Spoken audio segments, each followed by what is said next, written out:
One of the things I really value about Pittsburgh Theological Seminary is that we can have challenging conversations in the classroom and we can worship together in the chapel, and that creates a foundation and a context for hospitality. One of our most famous graduates is Fred Rogers.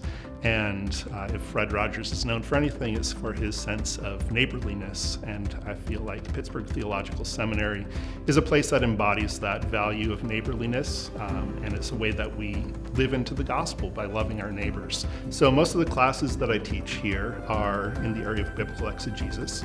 And one of the challenges of that is that as we're reading this text that was written thousands of years ago and in a different language, is that there's a lot of ambiguity in the text. And a lot of us have difficulty with ambiguity. It can be challenging, it can be a little bit scary, but I've found that when we are able to recognize the distance, when we're able to think about our position, biases, the assumptions that we bring to the text, it helps us to slow down as we read the text. This is one of the real values of studying the languages, the Greek or the Hebrew in which the Bible was written, because not only does it help us to better appreciate the original context, but it helps us to slow down as we read.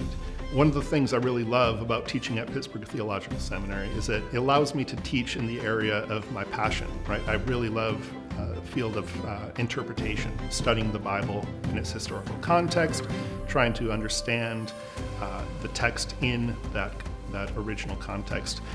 One of the things that has challenged me teaching here is that I've been able to teach classes to students who are preparing themselves for ministry.